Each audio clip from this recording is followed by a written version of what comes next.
ನಮಸ್ಕಾರ ಸ್ನೇಹಿತರೆ, welcome to my channel.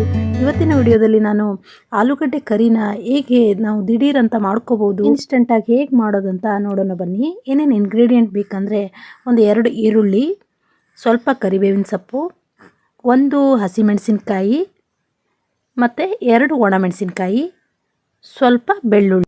ಇನ್ನು ಮೇನ್ ಇಂಗ್ರೀಡಿಯೆಂಟ್ ಅಂದರೆ ಕಡಲೆ ಹಿಟ್ಟು. ಒಂದು 2 ಟೇಬಲ್ ಸ್ಪೂನ್ ಆಗುವಷ್ಟು ಕಡಲೆ ಹಿಟ್ಟು ತೊಗೊಳ್ಳಿ. ಇದೇ ತುಂಬ ಇಂಪಾರ್ಟೆಂಟ್ ಆದ ಇಂಗ್ರೀಡಿಯೆಂಟು. ಇದನ್ನು ಯೂಸ್ ಮಾಡೋದ್ರಿಂದ ಬೇಗನೆ ನಾವು ಕರಿನ ಮಾಡ್ಕೋಬೋದು. ನೆಕ್ಸ್ಟು ಆಲೂಗಡ್ಡೆ. ಮುಂಚೆನೇ ಬೇಯಿಸಿಟ್ಕೊಂಡಿರುವಂತಹ ಒಂದು 4-5 ಆಲೂಗಡ್ಡೆ ಆದರೆ ಈ ಪಲ್ಯಕ್ಕೆ ಸಾಕಾಗುತ್ತೆ.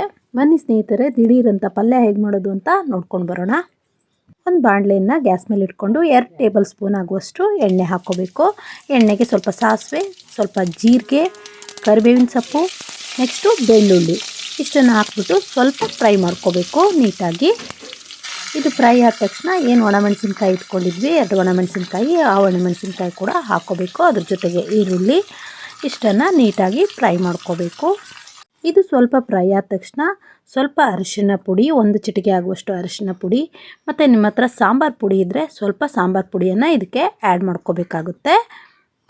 ಇದಾದಮೇಲೆ ಬೇಯಿಸಿಟ್ಕೊಂಡ ಆಲೂಗಡ್ಡೆ ಏನಿದೆ ಅದನ್ನು ಕೂಡ ಇದಕ್ಕೆ ಮಿಕ್ಸ್ ಮಾಡಬೇಕು. ಇದು ಎಲ್ಲದನ್ನು ನೀಟಾಗಿ ಮಿಕ್ಸ್ ಮಾಡ್ಕೋಬೇಕು. ಆಲೂಗಡ್ಡೆ ಹಾಕಿ ಆದಮೇಲೆ ಒಂದು 2-3 ನಿಮಿಷ ಇದನ್ನು ನೀಟಾಗಿ ಬೇಯಿಸ್ಕೋಬೇಕು. ಬೇಯಿಸ್ಕೊಂಡಾದಮೇಲೆ ರುಚಿಗೆ ತಕ್ಕಷ್ಟು ಉಪ್ಪನ್ನು ಕೂಡ ಆ್ಯಡ್ ಮಾಡ್ಕೋಬೇಕು. ಆ್ಯಡ್ ಮಾಡಿ ಒಂದು 2 ನಿಮಿಷ ಆಗ್ತಾ ಇದ್ದ ಹಾಗೆ ಇದಕ್ಕೆ 1 ಲೀಟ್ರ್ ನೀರನ್ನು ಆ್ಯಡ್ ಮಾಡಿಕೊಂಡು ನೀಟಾಗಿ ಮಿಕ್ಸ್ ಮಾಡ್ಕೋಬೇಕು. ಎಲ್ಲ ಕೂಡ ಸೇರಬೇಕು, ಆ ಥರ ಮಿಕ್ಸ್ ಮಾಡ್ಕೋಬೇಕು. ನೋಡಿ, ಕನ್ಸಿಸ್ಟೆನ್ಸಿ ಈ ಥರ ಇರಬೇಕು.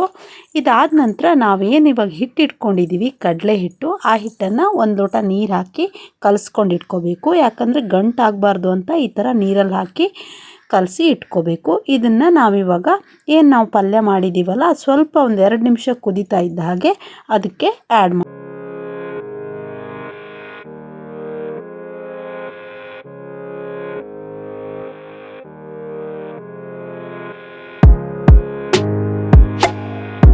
ಒಂದು 5 ನಿಮಿಷ ಇದನ್ನು ಕುದಿಸಿದ್ರೆ ಮುಗೀತು. ಅಲ್ಲಿಗೆ ನಮ್ಮ ಆಲೂ ಕರಿ ರೆಡಿ ಆಗುತ್ತೆ. ಇದು ಮಾಡೋದು ತುಂಬಾ ಈಸಿ ಸ್ನೇಹಿತರೆ. ಹಾಗೆಯೇ ಇದ್ರ ಟೇಸ್ಟ್ ಕೂಡ ತುಂಬಾ ಚೆನ್ನಾಗಿರುತ್ತೆ. ದಿಢೀರಂತ ಮಾಡಿಕೊಂಡು ನಾವು ಇಮಿಡಿಯೇಟಾಗಿ ಇದನ್ನು ಸರ್ವ್ ಮಾಡ್ಬೋದು.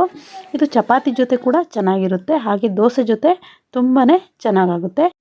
ನೀವು ಒಂದ್ಸತಿ ಟ್ರೈ ಮಾಡಿ ಸ್ನೇಹಿತರೆ. ಈ ವಿಡಿಯೋ ಇಷ್ಟ ಆದಲ್ಲಿ ಒಂದು ಲೈಕ್ ಕೊಡೋದನ್ನು ಮರಿಬೇಡಿ ಸ್ನೇಹಿತರೆ. ಮುಂದಿನ ವಿಡಿಯೋದಲ್ಲಿ ಸಿಗ್ತೀನಿ ಸ್ನೇಹಿತರೆ. ಅಲ್ಲಿ ತನಕ ಬಾಯ್. Thank you.